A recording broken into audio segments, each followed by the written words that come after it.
Ready to dive into some fascinating stuff. We're tackling the link between American exceptionalism and white privilege today. Should be interesting. Yeah, we've got a whole stack of research and articles. I think listeners will be surprised how deep this connection really is. Definitely. It's about, the core of our national identity, how it all ties into systems of racial inequality. Right. I mean, we throw these terms around, but what do they really mean? That's the thing. Both American exceptionalism and white privilege, they come from assumptions of superiority. Okay, so unpack that. One's about America being the best. The other's about race giving you a leg up. Precisely. One claims America's unique greatness, while the other grants unearned advantages based on race. Two sides of the same coin, you could say. Like we've got this historical tapestry woven with these threads of superiority, right? Shining city on a hill, a beacon of democracy. And yet that narrative often centers on white American achievements and values, Hmm, leaves out so many other experiences and contributions. exactly. And if we go back even further, we see how these threads originate from America's colonial past. Think Manifest Destiny, the belief that American expansion was both justified and inevitable, fueled westward expansion, but also the displacement and oppression of indigenous populations. Wow. Yeah. The story of American exceptionalism definitely has those darker chapters intertwined. And woven into that same fabric is the emergence of white privilege. Systems like slavery and colonialism that explicitly put white people at the top. Exactly. And it's striking how those historical systems still shape inequalities we see today. One of the studies you sent over from the Federal Reserve highlights the persistent racial wealth gap in the U.S. Ah, yeah, I was looking at that one too. White families having so much more wealth compared to Black and Hispanic families. It's a staggering multiple, and it's not just a coincidence. Right, it's a direct result of those historical systems of advantage and disadvantage. Absolutely. Decades of discriminatory policies, redlining preventing black families from getting mortgages, disparities in education funding, employment opportunities, all contribute to that wealth gap. It's like this hidden architecture, right? Propping up certain groups, undermining others. What's even more mind-blowing is how both American exceptionalism, A&D, white privilege, they go beyond our borders. Absolutely. It's not just an internal phenomenon. American exceptionalism often asserts a unique role for the U.S. globally, influencing foreign policy and international relations. So like American interventionism, that we have a moral obligation to intervene. Exactly. And this ties into the complexities of how American whiteness might play out on a global scale, something we should definitely delve into further. For sure. And it makes me think of that article we read about how American exceptionalism makes it difficult to see ourselves from other perspectives. Right. We're stuck in this bubble, blind to the impact of our actions on other nations and cultures. Totally. And that blindness ties directly into white privilege. Just as American exceptionalism can lead to an uncritical view of our nation's history and role in the world. White privilege can blind individuals to the systemic advantages they experience simply by being white. It's like we're all wearing these lenses that distort how we see reality. Yeah. And those distortions have consequences, especially with race and inequality. Absolutely. One striking consequence your sources highlight is the potential for American exceptionalism to lead to the erasure of non-white cultures. Oh, yeah, that was a powerful point. The pressure to assimilate into the dominant white culture can lead to the loss of languages, traditions. And cultural practices among immigrant and minority communities. It's a real loss. There was a powerful example in one of the sources about the forced assimilation of Native American children in those boarding schools, Yeah. stripping them of their native languages and traditions. Generations were impacted by that pressure to conform to white American norms. A tragic example. And we see it in various forms even today. The pushback against bilingual education, the debates over immigration, even the way certain cultural practices are deemed un-American. All points to this assumption that white American culture is the gold standard. Like, to be truly American, you have to sit into this specific mold. Exactly. And anyone who falls outside of that mold is somehow less than. Right. Which brings us to a crucial point. Both American exceptionalism and white privilege work to maintain existing power structures. It's a cyclical dance. They reinforce each other, creating a system that benefits some at the expense of others. So American exceptionalism, with its inherent biases, helps justify U.S. dominance on the world stage. Meanwhile, white privilege operates within our society, upholding systems and institutions that disproportionately benefit white Americans. And we see the consequences of this power dynamic everywhere. One of the sources, a report by the Sentencing Project, highlights the racial disparities in the U.S. criminal justice system. Black Americans are incarcerated at a rate far higher than any other racial group. And that's not just because Black people are committing more crimes, it's the policies, the practices, the implicit biases baked into the system itself. Exactly. And it's about the narratives that underpin those policies and practices. That tough on crime rhetoric that's been so dominant in American politics often relies on racialized imagery and stereotypes. It perpetuates this idea that Black and brown people are inherently more dangerous. A chilling reminder of how these seemingly abstract concepts have very real and very harmful consequences. And what's even more alarming is that both concepts often operate beneath the surface, invisible to those who benefit from them. That lack of awareness makes it even harder to challenge these deeply ingrained systems of power and inequality. It's like trying to dismantle a house without knowing where the support beams are. You might pull out a few walls, but the structure remains intact. A powerful analogy. Highlights the importance of understanding how these concepts operate, how they're interconnected, and how they work to maintain the status quo. Because we can't dismantle what we don't understand. And we can't create a truly just and equitable society if we're clinging to narratives that obscure the realities of our history and the systems that continue to perpetuate inequality. It's about moving beyond these simplistic narratives and grappling with the complex and often uncomfortable truths about who we are as a nation. True patriotism isn't blind allegiance to an idealized version of America. It's about confronting our flaws and working towards creating a more just and equitable society for all. And that work starts with understanding the interconnectedness of concepts like American exceptionalism and white privilege, and how they continue to shape the landscape of racial issues in America today. Heavy stuff, but essential for anyone who wants to be part of creating a better future. What's even more important is taking this understanding and applying it to our own lives. Okay, so let's talk about that. We've covered a lot. What are some key takeaways our listeners should really hold on to? Well, I think the biggest takeaway is that American exceptionalism and white privilege aren't just abstract ideas. They're deeply embedded in our history, our institutions, and our individual mindsets. Operating in the background, shaping our perceptions and actions, even if we're not consciously aware of it. Exactly. Understanding this connection is crucial for addressing systemic racism, both domestically and in how we engage with the world. It's about recognizing the ways these narratives can blind us to injustice and how they can perpetuate power structures that benefit some at the expense of others. And it's about being willing to challenge those narratives, to question our assumptions, and to actively work toward dismantling systems of oppression. It's a journey, not a destination. Hmm. But the first step is awareness, and I think we've taken a pretty significant step in that direction today. Absolutely. And remember, this is not just about understanding these concepts theoretically, it's about recognizing how they play out in our everyday lives. Right, because knowledge without action is just trivia. So what are some concrete things our listeners can do to challenge these narratives and work towards a more just and equitable society? Well, a good place to start is self-reflection. Think about the narratives you've internalized, the assumptions you might be making, the ways you might be benefiting from unearned privilege. It's about being honest with ourselves, being willing to sit with some uncomfortable truths. Exactly. And from there, we can educate ourselves further, listen to and learn from the experiences of people who have been marginalized by these systems. Reading books, listening to podcasts, having conversations with people who have different perspectives, these are all important steps.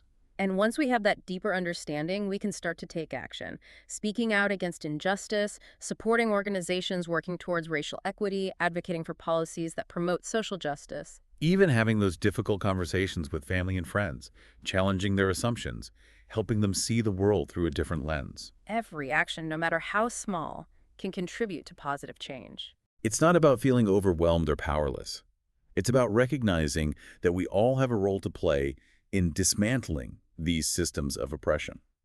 And it's about believing that a better future is possible, a future where these harmful narratives of exceptionalism and privilege are replaced with a more just and equitable reality.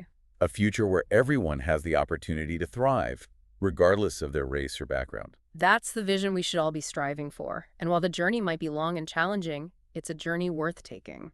So we've unpacked a lot about how American exceptionalism and white privilege are intertwined. But what are some of the specific ways they impact contemporary racial issues? This is where things get even more real. You're right. This is where those abstract ideas translate into lived experiences and tangible consequences. One major area is the perpetuation of systemic racism. Okay, break that down. how does American exceptionalism actually make systemic racism worse? Well, remember how we talked about that idealized view of American history that exceptionalism promotes? That very narrative can make it incredibly difficult to acknowledge and address the very real, very present systemic racism that exists today. It's like sweeping the dirt under the rug and pretending the house is clean. Exactly. By clinging to this myth of America as a uniquely virtuous beacon of democracy, we blind ourselves to the ways in which our systems and institutions continue to perpetuate racial inequality. It's almost like a defense mechanism, right? We're so invested in the idea of American exceptionalism that we can't handle the cognitive dissonance of acknowledging our own deeply flawed history and present. And that unwillingness to confront our flaws makes it almost impossible to address the root causes of systemic racism. Because if we don't even acknowledge the problem, we're certainly not going to take the necessary steps to fix it. Right. And what's even more insidious is that this idealized narrative of American exceptionalism tends to center white American experiences and achievements. It's like whitewashing history, literally and figuratively. So it's not just about ignoring the problem of racism. It's about actively erasing the experiences and contributions of people of color in shaping American history and culture. Exactly. And that erasure makes it even harder to recognize the systemic barriers that people of color continue to face. So we've got this narrative that simultaneously denies the existence of systemic racism and minimizes the experiences of those who are most impacted by it. A double whammy. And that's why dismantling these narratives is so crucial to achieving true racial justice. We have to be willing to acknowledge the full scope of our history, both the good and the bad, in order to create a more equitable future. It's about telling a more complete and honest story of America, one that doesn't shy away from the uncomfortable truths. And it's about recognizing that true patriotism isn't about blindly celebrating our perceived exceptionalism. It's about a willingness to confront our flaws and work toward building a better nation for all. So we've talked about how American exceptionalism can obscure the realities of systemic racism. Yeah. But what about the more tangible, everyday impacts of these intertwined forces? Well, one of the most direct consequences is the perpetuation of unequal access to opportunities. Okay, let's get specific. What does that look like in practice? We see it in the persistent racial gaps that exist across a whole range of areas, from education and healthcare to housing and employment. Our sources were pretty clear about this. These aren't just random disparities. They're the result of systems that have been shaped by both historical and ongoing racism. Exactly. For example, think about the racial wealth gap. The median wealth of white families in the U.S. is significantly higher than that of Black and Hispanic families. And that gap isn't just a coincidence. It's the direct result of decades of discriminatory policies and practices that have made it harder for people of color to accumulate wealth. Right. We're talking about things like redlining, predatory lending practices, and disparities in access to education and job opportunity. These are all systemic issues that have been compounded over time, creating a cycle of poverty and disadvantage that's incredibly difficult to break free from. And it's not just about economics. We see similar disparities in healthcare outcomes, access to quality education, and even exposure to environmental hazards. It's like a web of interconnected systems that all work together to disadvantage people of color, often in ways that are subtle and difficult to see. And that's why it's so important to understand the role that both American exceptionalism and white privilege play in perpetuating these inequalities. Because if we don't acknowledge the root causes, we're just going to be putting Band-Aids on a much deeper wound. Exactly. We need systemic solutions to address these systemic problems. So we've got this historical legacy of racism coupled with these present-day systems that continue to disadvantage people of color. But what about the role of individual attitudes and biases? That's another crucial piece of the puzzle, because even though explicit racism might be less socially acceptable today, implicit bias remains a powerful force that shapes our interactions and decisions, often without us even realizing it. Okay, let's unpack that a bit. What exactly is implicit bias? It's the unconscious attitudes and stereotypes we hold about different groups of people. These biases can influence our perceptions, our actions, and our judgments, even if we consciously believe ourselves to be fair and unbiased. So it's like a hidden program running in the background of our minds, influencing our behavior in ways we might not be aware of. Exactly.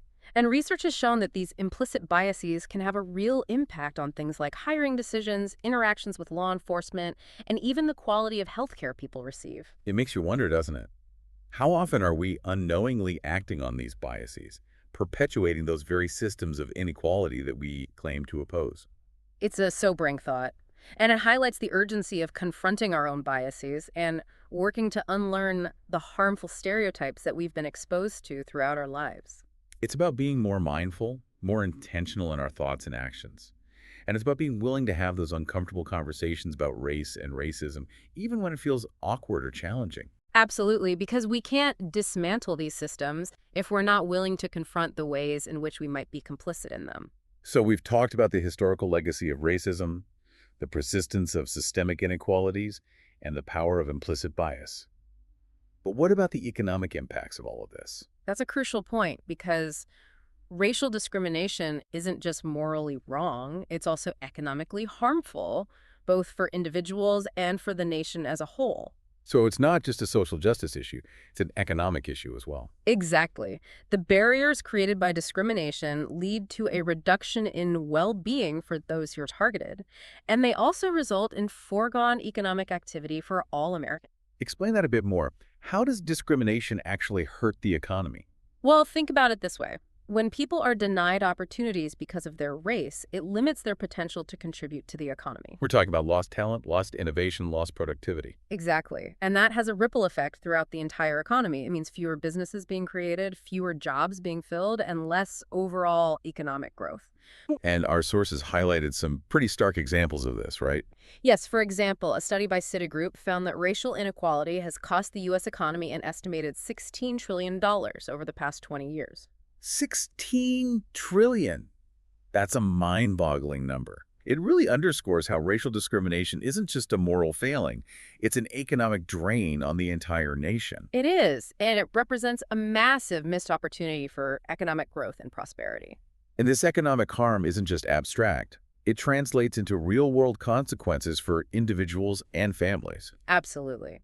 It means people struggling to afford basic necessities, having limited access to healthcare, and being trapped in cycles of poverty that are incredibly difficult to break free from. And it's important to remember that these economic disparities are a direct result of historical and ongoing racism. Right. We're talking about the legacy of slavery, Jim Crow, and decades of discriminatory policies that have systematically disadvantaged people of color. And those historical injustices continue to have a profound impact on the economic realities of people of color today. Which is why addressing racial discrimination is not just a matter of social justice. It's also essential for creating a stronger and more vibrant economy. It's about investing in the potential of all Americans, regardless of their race or background. And it's about recognizing that a more equitable society is also a more prosperous society. So we've talked about the economic harm caused by racial discrimination. But what about the challenges of actually addressing these issues? Are American exceptionalism and white privilege making it harder to find solutions? Absolutely. In fact, these concepts often act as major roadblocks on the path to racial equity. Okay, break that down for us. How do they get in the way? Well, for one, the prevalence of implicit bias, which we talked about earlier, highlights the limitations of relying solely on race-neutral policies to advance equal opportunity. Because even if we have laws and policies that are technically race neutral, they're still being implemented and interpreted by individuals who hold implicit biases. Exactly, and those biases can lead to disparities in how those policies are applied, even if that's not the conscious intention. So it's not enough to just have laws on the books. We need to address the underlying attitudes and beliefs that are shaping how those laws are actually being carried out. Right, and this is where the myth of American exceptionalism can make things even more difficult. How so? Because it can make it challenging for some people to even acknowledge that the country has a history of racial oppression and that the effects of that oppression are still being felt today. It's that we're already great, so what's the problem? Mentality. Exactly. And that mindset can create resistance to any kind of policy or program that's seen as giving special treatment to certain groups, even if those groups have been historically disadvantaged. It's like a refusal to acknowledge the uneven playing field that we're all operating on. And that's why dismantling these narratives of exceptionalism and unearned privilege is so crucial to creating meaningful change. We have to be willing to confront our history, acknowledge the reality of systemic racism, and be open to solutions that might feel uncomfortable or unfamiliar. It's about being willing to challenge the status quo and to imagine a different kind of future. A future where race is no longer a barrier to opportunity or well-being. It's a tall order, but it's a fight worth having. Absolutely. And the more we understand how concepts like American exceptionalism and white privilege are operating in our society, the better equipped we'll be to challenge them and work towards a more just and equitable future. So we covered a lot of ground today, from the historical roots of American exceptionalism and white privilege to their very real impacts on contemporary racial issues. What are some key takeaways you want our listeners to walk away with? Well, first and foremost, I think it's crucial to understand that these concepts are deeply intertwined and that they work together to maintain systems of power and inequality. They're not just abstract ideas. They have very tangible consequences for people's lives. Exactly. And recognizing this connection is essential for addressing systemic racism and building a more just and equitable society. It's about being willing to challenge our own assumptions, to listen to and learn from the experiences of others, and to actively work towards dismantling these systems of oppression. It's a journey, not a destination. But the first step is awareness. And I think we've taken a pretty significant step in that direction today. I agree. And while this conversation might feel heavy or uncomfortable at times, it's important to remember that recognizing the problem is the first step toward finding solutions. Absolutely. And there's hope in that. Because once we start to see things more clearly, we can start to imagine and create a better future for everyone. A future where all Americans have the opportunity to thrive, regardless of their race or background. That's the vision we should all be striving for. And while the road ahead might be long and challenging, it's a journey worth taking. Well said. I think that's a great place to wrap things up for part one of this deep dive. We've covered a lot of ground, but there's still more to explore. We'll be back in part two, where we'll continue to unpack the complex relationship between American exceptionalism and white privilege, and delve into some specific policy areas where these concepts has a major impact. Until then, keep those wheels turning. One of the most striking things I notice in these materials is how American exceptionalism can actually hold us back from learning from other countries. Yeah, it's like we have these blinders on. We don't even look at other solutions because they weren't, quote, made in America. It breeds a sense of superiority, which can really lead to stagnation. There was this comparative study on healthcare systems, you probably saw it, Yeah, I think so. really drove this point home. The U.S. spends way more per capita on healthcare than anyone else, and yet consistently ranks lower in key outcomes. That's the paradox that's been driving policymakers nuts, right? We pour money in, but we lag behind in things like life expectancy, even infant mortality. And what's fascinating is how resistant we are to even looking at alternative models, the ones that work well in other countries. Universal health care, for instance, it gets shot down as socialist or somehow not American. Right, like adopting those ideas would somehow diminish us as a global leader. It's like we're clinging to this exceptionalist identity even when it hurts us. And that brings us back to how intertwined this is with white privilege. Both concepts thrive on American superiority. And that superiority is often linked to whiteness, even if it's not said out loud. Exactly. Which leads to another point the sources make, how American exceptionalism fuels the erasure of non-white cultures. That pressure to assimilate, conform to this white Anglo-Saxon Protestant norm, it's powerful. Yeah, and throughout our history, it's had devastating consequences for communities of color, forced assimilation of Native Americans, discrimination against immigrants, even cultural appropriation that's still happening today. All stems from this belief that there's only one right way to be American. And that right way is often defined by whiteness. The language, the holidays, our heroes.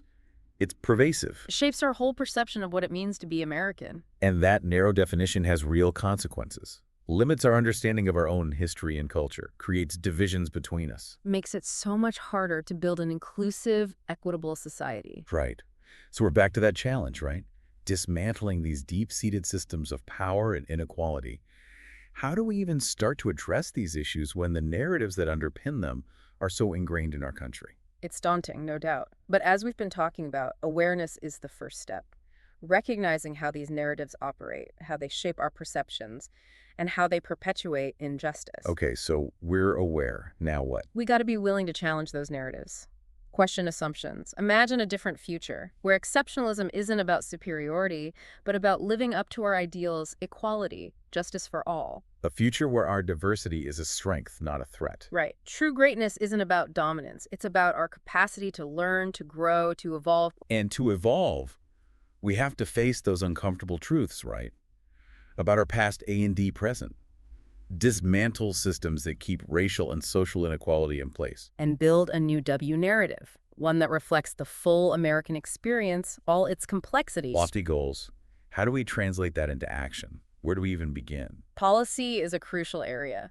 The narratives we've been talking about, they've had a huge impact on the policies that shape our lives. Everything from criminal justice, immigration, to education and healthcare. Yeah, let's get into some specifics. Criminal justice first. That report from the Sentencing Project, the one that shows the huge racial disparities in our prison system. Black Americans incarcerated at way higher rates than any other group. And it's not by accident. It's the result of policy choices, heavily influenced by these narratives we're discussing. Okay, connect the dots for us. How do these narratives actually shape criminal justice policy? Think about all that tough-on-crime rhetoric that's been around for decades. It relies on fear, racialized imagery, portraying certain communities as inherently dangerous. We see it everywhere. The media, political campaigns, even everyday conversations. Us versus them. Law-abiding citizens versus criminals, who are often implicitly coded as people of color. And it's led to policies that prioritize punishment over rehabilitation, right? More money for police and prisons instead of community solutions. Exactly. And that's resulted in mass incarceration of millions of Americans.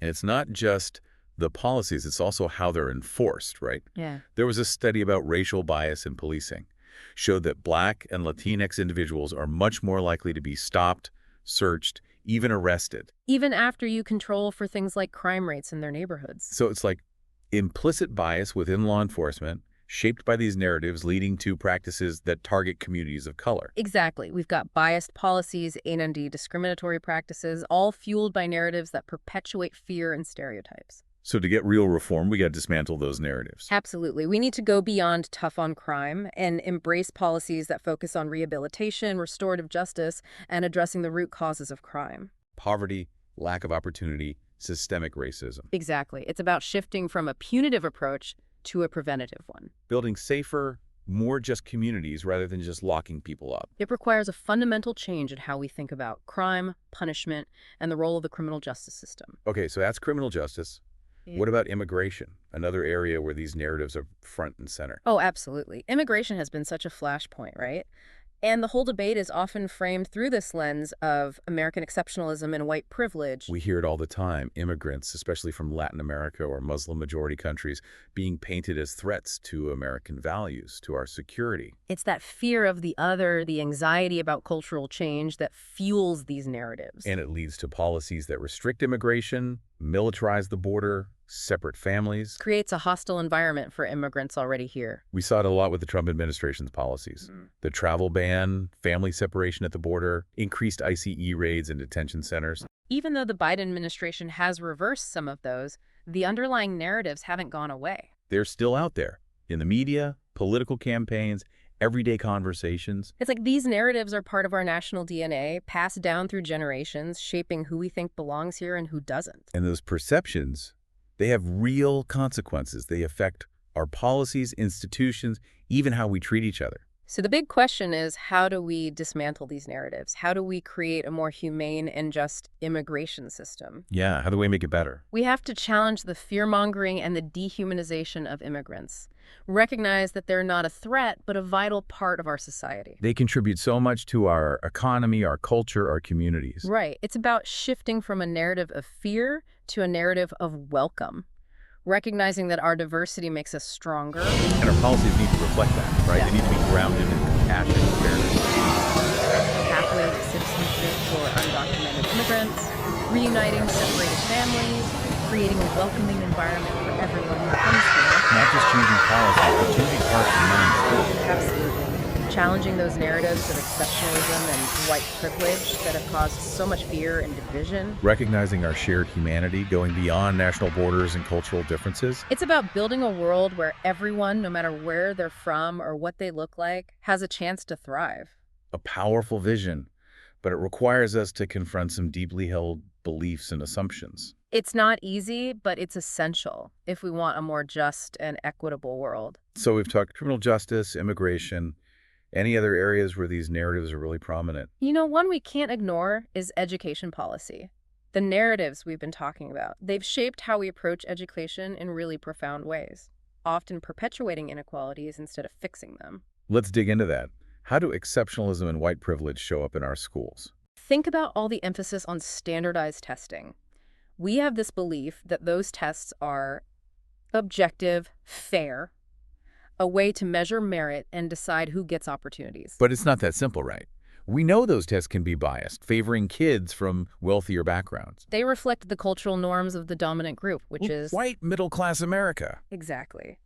And that bias has huge consequences. Students of color get mislabeled as low achievers, tracked into lower-level classes, denied the same opportunities. It's like the system is rigged against them from the start. And American exceptionalism can blind us to that. We think our education system is the best, that everyone can succeed if they just work hard enough. But that ignores all the systemic barriers that students of color face. Underfunded schools, lack of resources, even implicit bias from teachers. And white privilege helps maintain those barriers.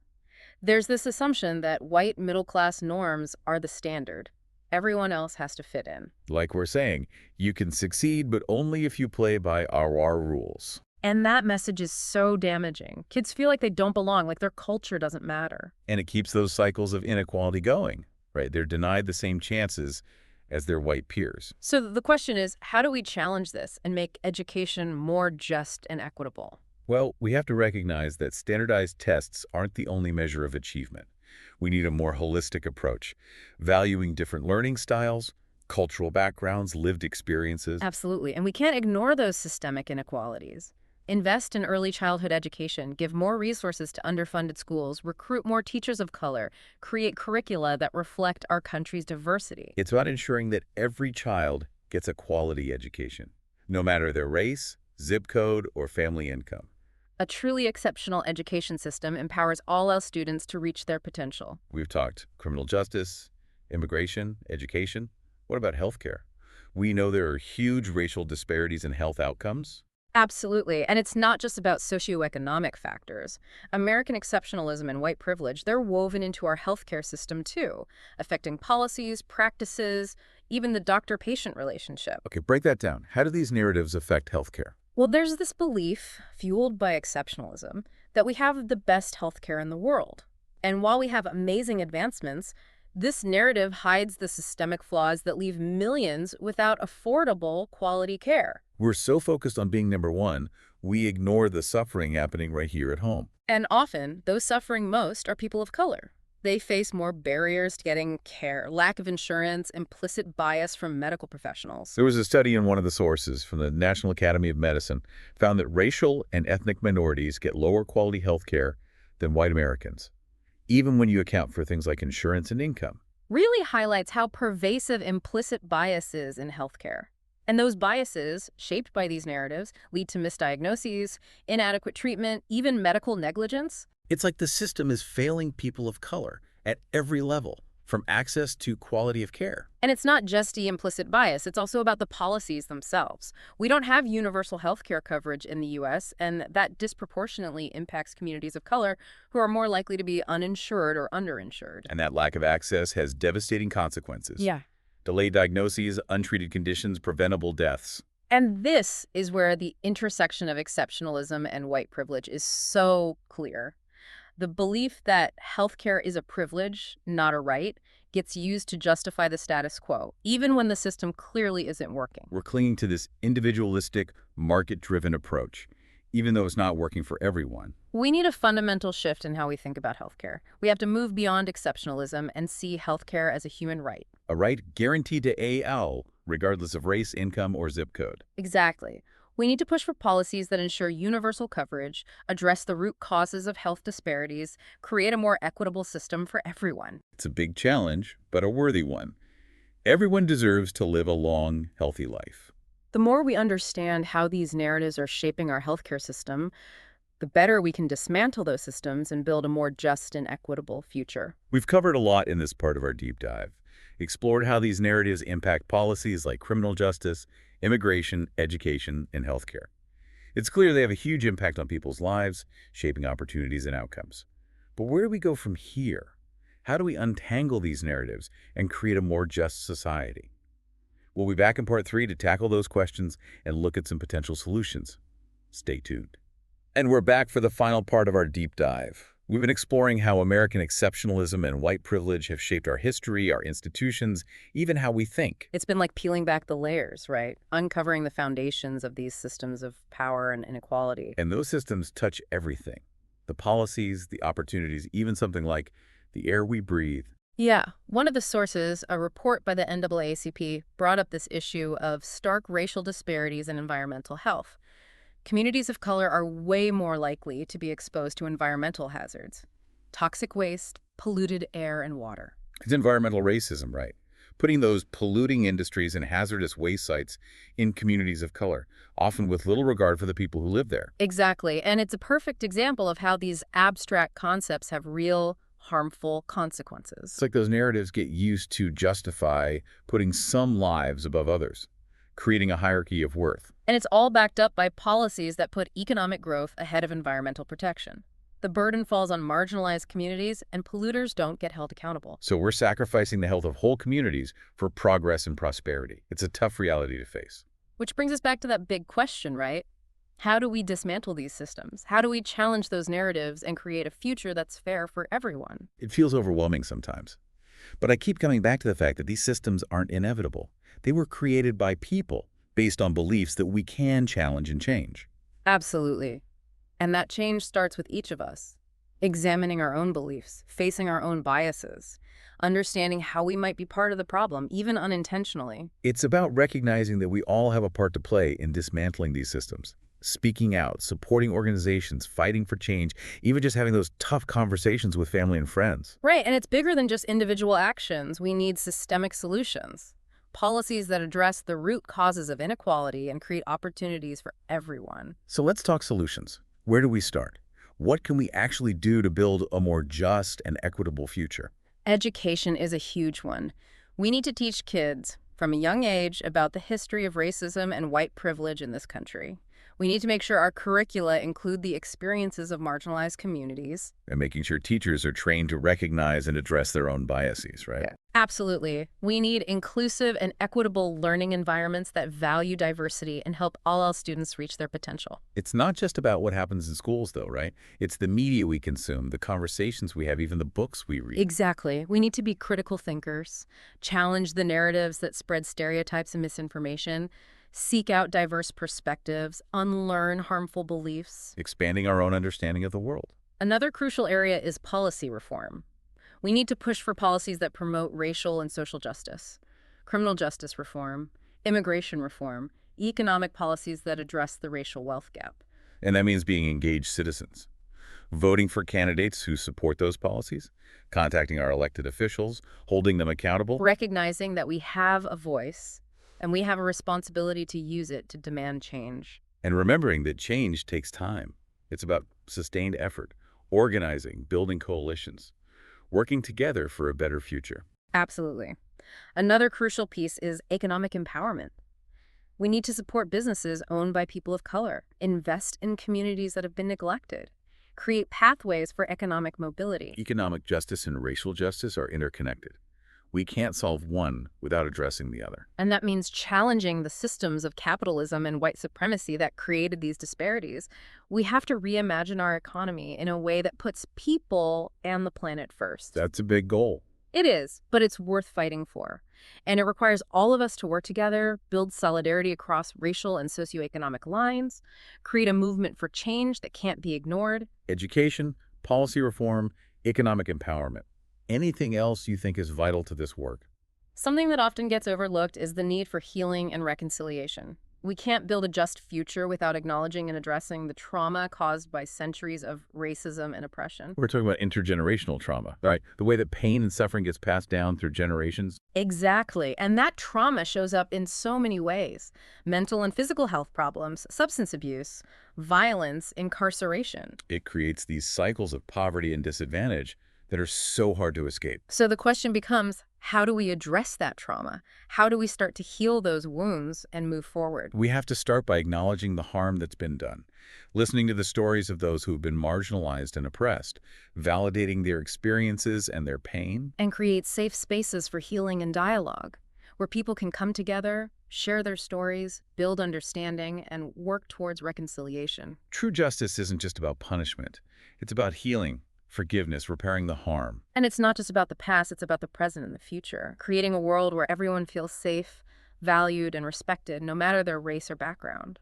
So as we wrap up this deep dive, what are the key takeaways you want listeners to remember? It's crucial to remember that these systems aren't inevitable. They're human-made based on beliefs and assumptions that we can change. And that change starts with us, with each of us doing the work, self-reflection, education, action. Recognizing our own role in these systems, challenging the narratives, and working together to build a more just world. It's a journey, not a destination. It takes courage, compassion, and a commitment to justice. It's a journey worth taking. The future depends on it. Thank you for joining us on this deep dive. We hope it's given you a lot to think about and inspired you to keep exploring these issues. Knowledge is power. And the more we understand, the better equipped we are to create that more just and equitable future for everyone.